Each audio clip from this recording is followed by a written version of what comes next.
C'est ma région sur Sensation.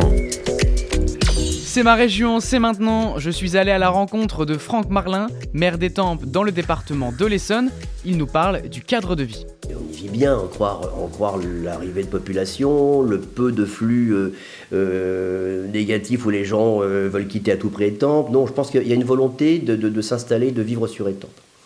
Je le mesure aussi sur le quartier de Guinette, parce que c'est mon quartier, j'adore ce quartier de Guinette, où quand je suis arrivé en 95, c'était « je veux tout sauf Guinette ». Aujourd'hui, les gens qui sont à Guinette restent à Guinette. Alors, vous aurez toujours des mauvaises langues qui vont dire à Guinette, nanana. Non, désolé, à Guinette, il y a des gens magnifiques, bien sûr, il y a des problèmes peut-être, mais il y a des gens magnifiques, les gens s'installent. Et aujourd'hui, je le mesure dans la gestion des logements sociaux. Les gens ne veulent pas quitter leur logement social. Au contraire, ils veulent y rester. Quand on parle de réhabilitation, de démolition de logements pour avoir un nouveau cadre de vie, c'est très compliqué. C'est bon signe, vous me direz. C'est pas pareil dans tous les quartiers, dans toutes les villes. Mais ça, ce sont des éléments de valeur qui intéressent un maire et un conseil municipal. Si vous voulez, c'est un cadre de vie aussi, je vous le dis. Vous sortez d'Étampes, vous avez... Étampes, c'est aussi la plus grande commune en superficie de l'Essonne. Ça veut dire qu'aujourd'hui, vous avez 7-8 km pour aller pour rejoindre un hameau d'Étampes. Sur la route de Malesherbes, vous avez la montagne, c'est Morigny. De l'autre côté, vous avez Guignonville, un petit hameau qui est à 7 km, c'est Étampes. Ce qui pose plein de problèmes, bien sûr, mais c'est ça, Étampes. Vous partez à vélo, vous traversez, vous longez la Juine, vous allez à Chalouette, l'Alouette, vous avez plein de choses comme ça. Vous avez la base de loisirs, vous pouvez vivre, je dirais, votre vie passionnément, avec un vélo, avec marcher.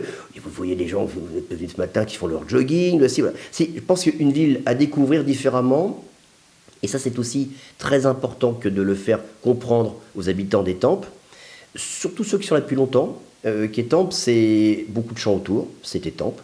C'est des gens qui investissent beaucoup dans leur engagement pour lier l'agriculture à l'environnemental. Je vois, on développe beaucoup les produits en ce moment avec les agriculteurs locaux, dans les cantines, la carotte, plein de choses. Simplement, c'est ça, Étampes. Donc, à nous de le mettre en avant. Là, je suis en train de monter avec des équipes d'associations environnementales, des parcours pédagogiques en lien avec l'éducation nationale pour dire que, Étampes, il y a des forêts, il y a des bois, il y a une gestion de la faune, et plein de choses comme ça.